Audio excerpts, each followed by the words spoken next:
Hello everyone, welcome back to the fourth episode of my backyard bushcraft. My name's Steve. If you don't know me already, I'd just like to say thank you very much for clicking on the video. If you haven't seen my introduction to this series or any of the videos before, I'll leave links in the description or at the end screens. In this video, which will be part one of my knives episode, we'll be looking at bushcraft knives and selection of materials and why we use them, and we will be looking at general knife safety. In the following episode I'll be covering different elements of maintenance and sharpening, etc. So we're going to start off. I'm going to get my knives out, the ones I own, and I'm going to lay them on the floor, and we're just going to have a look at them and see the differences between them and why you might use them. So laid out in front of you I have all of the bushcraft knives that I own for camp maintenance and general woodwork. So the first one I've got is the custom made bushcraft knife with a Scandi grind, and that one's a carbon steel and comes with a Kydex sheath. The second knife I have is my Mora. The Mora is the one I first started with. Generally good all round knife. It's made from stainless steel. It's a lot cheaper than a custom made one. And that comes with this little sort of like a plasticky sheath with a little belt clip on it. And then the last knife I have is this little Grizzly Bushcraft folder. It's a nice little knife for what it is. I think I've got it off Amazon for a couple of pennies. I think they discontinued it now, so there is other ones available. But that's a little stainless steel folder.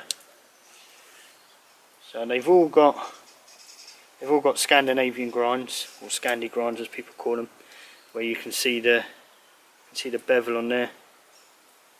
So a nice angle to it.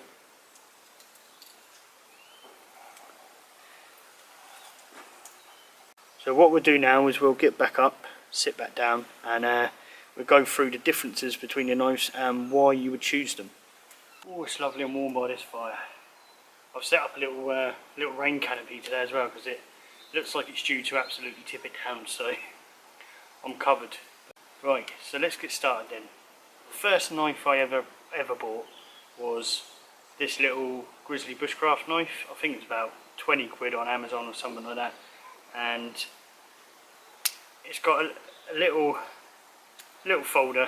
There's no locking mechanism on it, and the blade is under 3 inches, which technically makes this a everyday carry knife or EDC knife, which is very nice if you want to conform to the law and you don't want to be caught with a knife that's potentially going to get you in trouble in the UK. Different in different countries, but we will cover that on part 2, which is UK knife law. But what I like about this one, when I first got it, obviously I had the peace of mind of not having to deal with any, the laws and all that stuff. But it was a small enough knife to do basic tasks with, so like little bits of wood prepping, little bits of food prep, things like that. And this one has got, even though it's got that Scandi grind still, it is a little bit more of a flat grind. And the flat grind is basically, doesn't really have that bevel on. This one still has it, but it's not as elaborate as them lots. So this one's good for doing little bits and bobs, if you're gutting fish, things like that, or just preparing food in general. Something like this will serve you really well, and it's got the added bonus of the blade is stainless steel. So depending on what area you're doing your prepping, things like that, and if you're doing a lot of stuff by the sea, you're a fisherman, things like that, you might not want the carbon steel blade, because the carbon steel blade, unless you look after it a hell of a lot, it's just going to rust and you're going to have lots of trouble with it. So something like that, absolutely perfect. Where this struggles on is bigger jobs. So for splitting wood, things like that, you're limited to how much you can do with that, but still a perfectly good knife for little tasks around the campfire, things like that. And this one's got a 90-degree spine on it as well, so you can close it like that, and you can use it on a ferrocene rod, so also known as a ferro rod, if you've never heard that term used before. Oh, it's getting hot. So obviously later on in my camping trips, things like that, I experienced the issue that I just said on there about it's perfectly legal, it was stainless steel, it had a nice sharp blade, but it just, if I didn't want to take an axe or something like that for saving weight, it was just not good enough to split big lumps of wood. So I then moved on to this Mora. So being stainless steel again, it's got the nice benefit of not rusting. It can be used in sea environments, coastline environments, things like that, just wet and humid places basically. And this served me well, really served me well for ages, and I had no issues with it. The only thing I would say is the bigger lumps of wood, things like that, did struggle with that. But again, this one's got a Scandi grind on it. I don't know if you can see it. There you go, shaking a little bit there because I'm trying to hold it. But for saving money, I think this one was probably about the same price as the folder. And starting out with Bushcraft, I think something like that is absolutely perfect. You don't need to spend an absolute arm and a leg on a knife. And yeah, so I do like this one. Only downside with this, again, like explaining with the laws again, this one is technically illegal here in the UK because it has a fixed blade which doesn't fold, and I believe it's probably bigger than 3 inches, which is the UK law. So something like this can be used if you've got a valid reason to, but it kind of needs to be kept out of sight until you're where you need to be. So if you're for me, for instance, I do forest school activities. I'd keep this in my bag until I get to the forest school, and get out then. And then, you know, it's being used for a purpose, not what other people would perceive it would be for, you know, i.e. stabbings or attacks and things like that. So good knife for starting out. I would suggest kids, maybe, if they're not using a folder, to get something potentially like that. It's not breaking the bank, and under supervision, perfectly fine. You can say kids are going to cut themselves, adults cut themselves. You need to learn, so perfectly good. And then obviously moving on in Bushcraft and doing quite a lot of camping, I discovered that, you know, I didn't want to carry an axe all the time, so this is where this came in. And I'd done a bit of reading up and sort of learned that struggling with these ones when trying to sharpen them, because they're stainless steel, and they're not the best grade stainless steels. There is some decent ones out there, and carbon steel is a lot easier to keep an edge on it.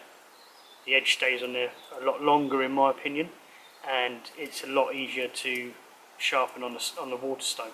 So this one, as you can see, it's a bit of a Crocodile Dundee knife, not quite there, but it's chunky. So this, for most jobs, if I want to go and batten some wood, this will go through pretty much, you know, medium-sized logs up to semi-big logs if you push it. So this one I really like. Obviously, I decided to, you know, spend a bit more on a knife because I've been doing it for a little while, and it feels nice in the hand. You've got a bit more of a grip on it. So yeah, just the only downside, again, this one is illegal here in the UK and needs to be kept stowed away in the bottom of the bag, or just generally out of the way. And it's got a 90-degree spine again, so it's very, very good. I probably wouldn't use this for food prep though, because having that quite a big Scandi grind on it, you're chopping carrots and things like that, they just fly away. So I would be more inclined to have this one on me and the little one for food prep or just eating food, things like that. So they're the basic knives I use, so you can make your own minds up if you're just starting out what type of knife you'd like to use. I would say, although we're going to cover it, I would say read up on the laws, where you live, and just make sure you're doing the right thing with that, because I don't want to give you advice that would potentially lead you to some sort of court summons or something like that. So that's just my opinion on my blades, and you can take it with a pinch of salt. So what we're going to cover now is we're going to look at some knife safety. So when you've decided what knife you're going to get, how you can use it safely for carving, for wood prep, for food prep, things like that, and hopefully you won't end up with any bad accidents because you've learned a little bit from this video. So I'm going to move on to a couple of techniques and we'll show you what it's about. So for the purpose of this demonstration, I'll be using my big knife because you can probably see it easier on camera, and we're going to start off with something. When you first sort of get a knife out, you will have, most people will hold it sort of like that, and what this is called, this is known as the foregrip. So it's generally where the blade faces away from the body is generally the most safest way, in my opinion, and probably many others would agree. And this would generally be used when we want to cut away from ourselves or an angle like that. So if I generally wanted to cut a piece of wood, you wouldn't want to do it sort of close to your body. So I've got this piece of wood here, for instance, and we just imagine this was like a round piece of hazel, say, from in the woods, and we wanted to just point the edge off.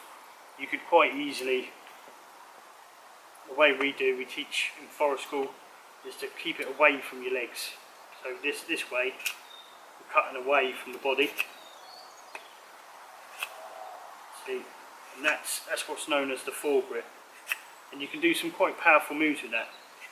So this one, it's away from the legs. You don't really want to be cutting sort of in between your legs, because you've got pretty big arteries here, and if you were to cut them, you'd be in real trouble, sort of thing. So you want to try and keep away from the inside of your leg, whereas if you're on the outside of your leg cutting away like this, just shaving what you need off.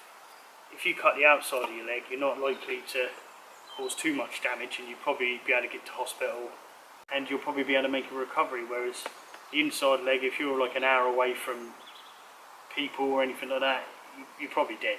Let's just put it that way.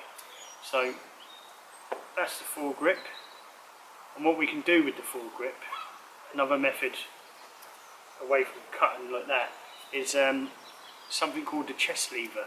And the chest lever is quite a popular one because it basically keeps the knife away from your legs completely, and it's quite a controlled method. So you have your knife like that, people tend to have their thumb on the back, and what you do is you just put it on your chest and do quite big cuts like that.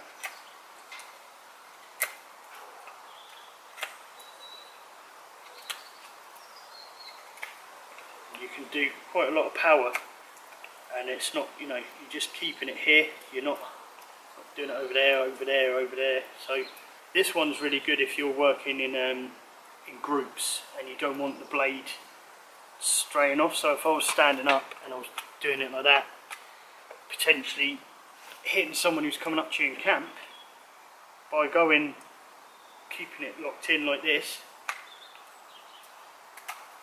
you avoid any of that. So that's the chest lever. It's quite a popular one.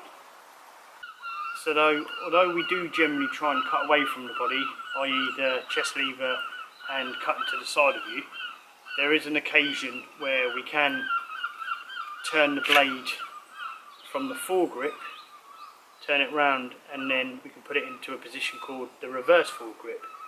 And basically we can do a method where if we were cutting or carving something, say, and you couldn't hold, you wanted to do sort of a little bit here, and it was too dangerous, if you're not holding it like that, it's too dangerous to cut towards your hand. So what we can do is place the item like that, and you just sort of, you come in, but all you're doing is you're using your wrist, so you're not actually pulling it back. You're just using your wrist, taking bits off.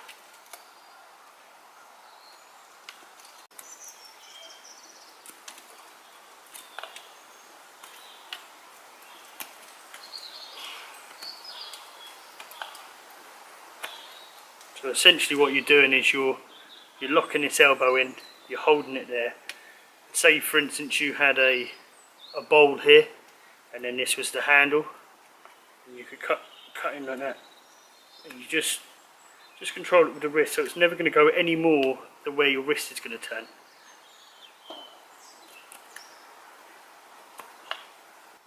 So another thing that needs to be taken into account when you're using one of these knives, and it may be obvious, but sometimes we overlook these things, is when we're not using the knife, it needs to be realistically back on the sheath in your belt.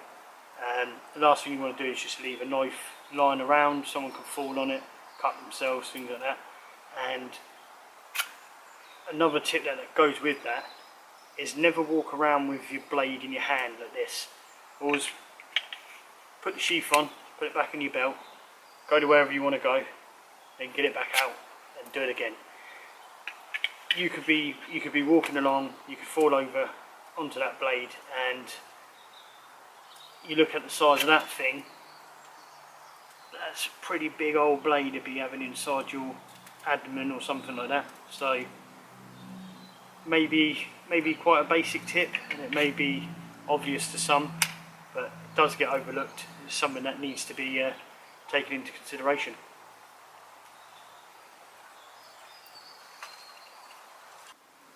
So there's a lot of people that like to do something called battening, which is basically, instead of using an axe, you place a blade on top of the wood, or whatever you want to split, and you smack the wood, well, smack the knife through the wood with a bigger piece, which looks a little bit like this.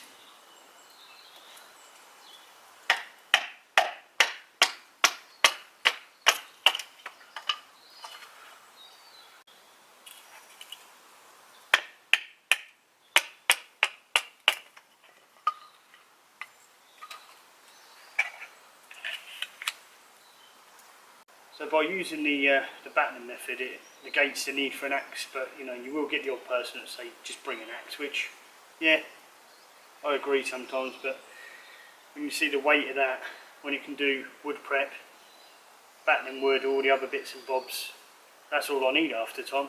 I can do most of the wood I need. I'm not ever doing massively long fires overnight, so, but yeah, if I do know I'm going to do a lot of woodwork, I would bring an axe. But the battening technique, I do like it, and the thick blade works well. But the main reason I'm talking about battening is not because how much I like it, but the same principle as earlier, as the cutting from the outside away from your leg, or the chest lever so it gets it away from your legs altogether. When you're battening like this, you don't want to be huddled around it with the inside of your legs basically. You want to make some space between that wood. So if I come back to it and I'll show you what I mean.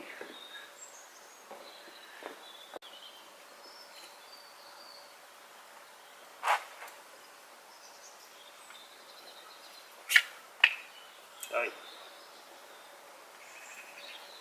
basically you do not want to be doing it how I've got it now. This is right near my legs. I could batten it down and just cut my legs, because the grain in the wood could just send the knife in a different direction. So realistically what you want to be doing is having your legs as far away as possible. So you can see I'm positioned like this now. Take the knife out. There is some distance between me and the wood. So if that does slip, it's over here and not over here.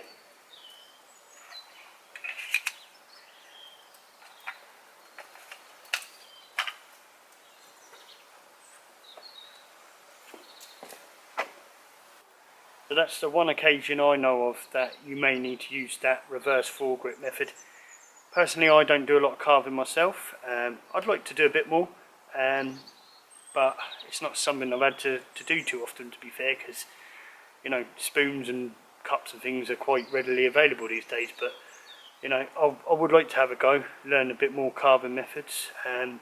But that general knife safety that I taught you will, you know, start you off there, give you a little bit of help, and hopefully you've taken something away from it, and we can look at part 2 next Thursday, which will cover knife lore a bit more in depth, because obviously can't cover it all this week. If I did all of this plus knife lore, my knife maintenance, all that, this would be like a 2-hour long video. So just, I thought I'd split it in two.